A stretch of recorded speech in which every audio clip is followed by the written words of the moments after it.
Hey, what's up guys? It's the Iceman. I'm getting ready to show you here Soundstream Reference 1.500 monoblock amplifier. And boy, she is beautiful and very heavy. By no means is this amplifier light. And this isn't an old school amp. This is one of the new amps that they've got now. I know, I'm old school, but sometimes you gotta go with the newer technology. And I gotta say, this amp is pretty rugged. So far I've had it like 10 months and hasn't given me a problem at all, and I have really been cranking it from time to time, and gets a little bit warm, but other than that it runs perfectly and it sounds amazing. I mean, I can't complain about it. She really does sound great, and it's got some really impressive specs. Whether they're true or not, that's a different story, but the specs are pretty impressive. 1.500 Soundstream. Right, you see on this side.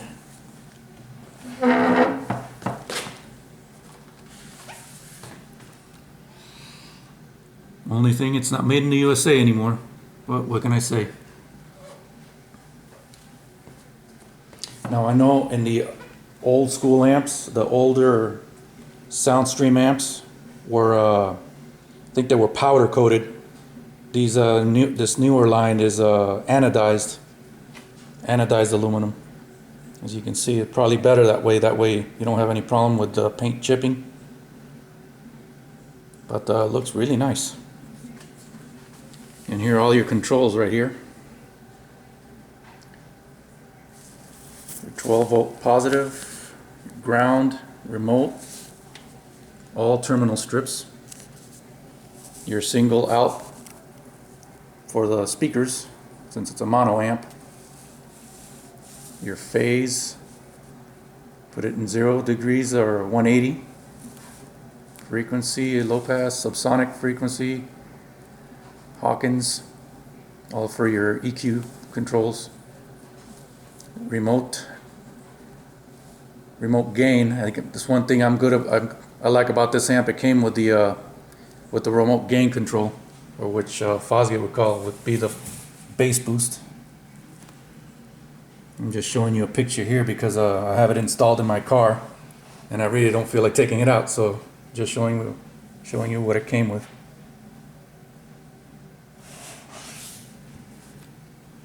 And it has a power and clip light. Pretty nice.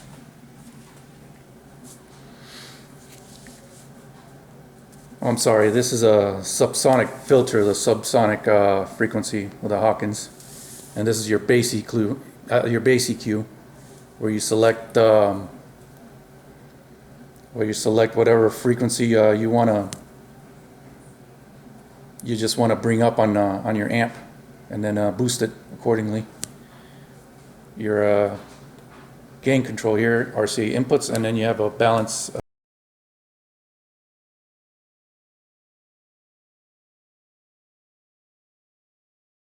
I guess what you would say a DIN cable.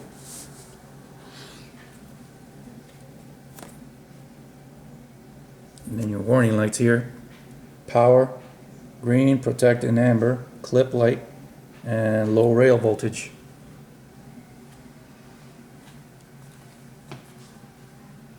Now here we got the instruction manual, and they have one instruction manual for everything, for all of the reference series anyway.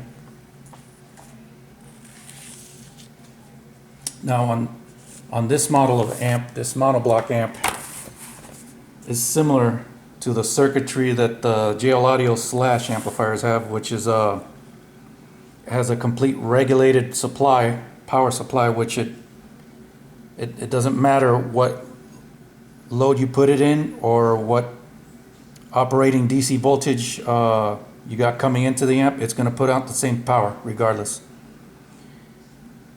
So whether you put it into 1 or 2 ohms, the amp is going to put out 500 watts regardless. Or whether you got 13.8 or 12 volts, or 14.4, it's going to put out the full 500 watts, which is pretty neat because I think it's pretty cool that you can keep your amp at that power supply, at that power output, and not have to worry if you're going to put out more power and then blow your speakers, which your speakers should be able to handle it, but it's just I think it's a pretty cool feature. And here we have the specs for the 1.500 RMS at 4 ohms, 500 watts. Well, it says 14.4 volts, but it really doesn't matter with that circuitry it's got.